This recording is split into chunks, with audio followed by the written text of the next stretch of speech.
Welcome to Board Game Archaeology, where we play time-worn games from the past. I'm Hunter. I'm Rob. And today, we're playing Pass Out. Pass Out, Frank Bresee's exciting adult drinking game. This game came out in 1962 originally, or 1965 is probably this version, but the game is actually still created today. It comes with a board, it comes with pass-out cards, pink elephant cards, dice, and 4 players that we got from the Happy Little Trade again, because it didn't come with that. And the goal of the game is to be the first person to gather 10 pink elephant cards.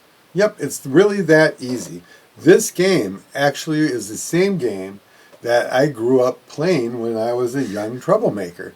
My friend Cliff, who probably watches this show, he kept it and had it in his collection and was getting rid of it, so I got it. And so this is the actual game that I grew up playing. And I can be honest and say I don't know if I ever played till the end. The end is pretty long. The online, it approximates out to rounds can take up to 240 minutes. They can last a while depending on how fast people are. Yep.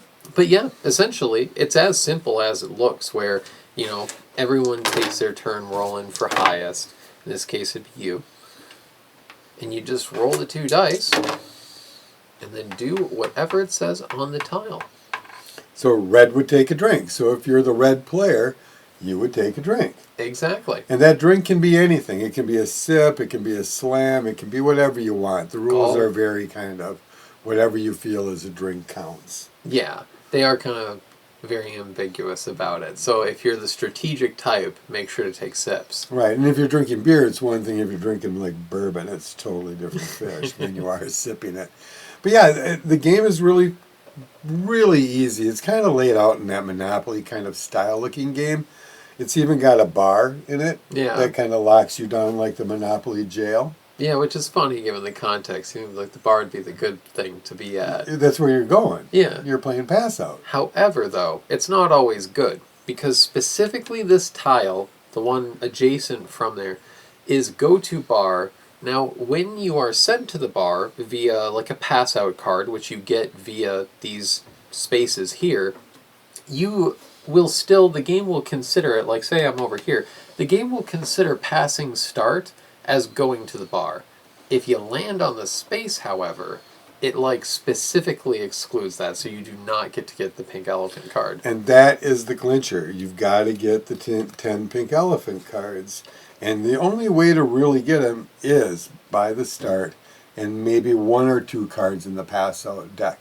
The pass-out deck basically tells you it kind of reiterates what's out here. Like take a drink, red take a drink, green take a drink. But some of them are a little more advanced, like take 1 drink, kiss your partner, or take 7 drinks and go to start. If you have 6, you would do that, so you just win, but you take a big drink.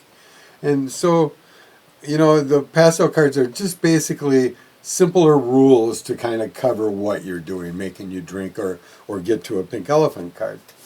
And once you get to the pink elephant card, the whole goal is that you have to say the limerick correctly. So, for in this instance, Moses supposes his toes are roses, but Moses supposes erroneously, for nobody's toes are posies of roses, as Moses supposes his toes to be. I would have had to say that 3 times. I messed up. So that would have been a drink. Would have had to restart. You can mess up to 5 times, and then the game kind of takes pity on you. So no matter what, once you have it in your hand, it's your card. You just got to either take drinks with it or try to read it right. Like this pink elephant card is super easy. Just listen to the local yokel yodel. Listen to the local yokel yodel. See, I'm goofing up already. But they're just tongue twisters, and a lot of them are very memorable that I remember from my past. And the original set even had blank ones that you could write your own in. And I know online when I was looking for instructions, because our game didn't come with them and we needed to know, we wanted to tell you all the instructions. We saw some of the ones the other people wrote too. So yeah, I like the idea of making your own. And it is. They're just tongue twisters. You can't say them straight. So drinking is even funnier to try to do that with. Yeah. And one difference I believe about the modern version of it and the older version, is that they took out the lighted up squares Yep. on the grid. So back in the old days when smoking wasn't dangerous, kidding, of course. But yeah, it was like you could light up a cigarette, and you couldn't have a cigarette during the game unless you landed on a light up. And if you were a cigarette smoker at the time, you know, that meant something, right? In today's world, they got rid of it. Now, in all reality, with legalization in multiple states, it's not legal in Wisconsin. We're watching you. But if you're in a state that's legal, the light up thing on the old board would actually kind of work for you again. So, you know, it can be modernized back to going back to the original way. But I don't know what year they got rid of the light ups. It could have been in the 70s. The same publisher is still making it. So Frank Bresee or Bresee or whatever his name is, I'm sorry if I'm pronouncing it wrong, but he still owns copyright and he's still the seller of the game, or his family or whomever. I think that's pretty cool. Artistically wise, I don't think you could have a simpler, less artistic game. The really only art is the little stick figure passed out on the cover.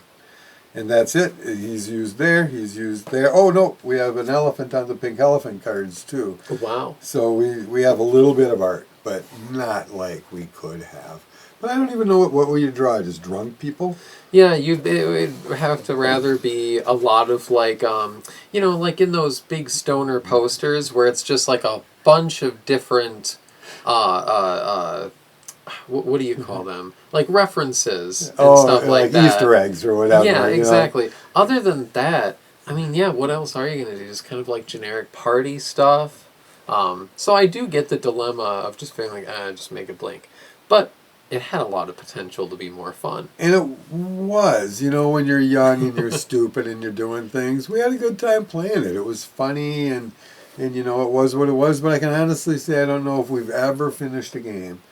And I haven't played it for 50, no, let's go 40 years or something like that. Yeah, maybe 42 years. And I doubt that this was the fixation in the room when people were playing it. No, I think we were all trying to get light ups because we all probably smoked cigarettes at the time or something like that. So that was kind of our goal. But yeah, it was fun, and more importantly, it's a game that I actually played. This board is actually the same one. I'm so glad Cliff kept it in his collection. And when he got rid of it, I'm so glad it came to me because it'll just stick with me. It may never be played. I don't know. You all would have to borrow it to play it because I'm not going to do it. But it's a blast from the past. And I think the new version, doesn't it say, like, not for alcohol consumption? Yeah, it goes out of its way. It's like, I think even in the old version it says, hey, you know, no alcoholic beverages. But it's like... His shirt's on fire now. It's out. Yeah, how is the game supposed to be played? I don't understand the rules anymore. Right. Cool drinking game. But yeah, thanks for watching. Yeah, and if you want to know more about us, check us out at toyarchaeology.com. You can also find us on Facebook. And don't forget to subscribe and like us on YouTube. We'll see you next time. Bye. Bye.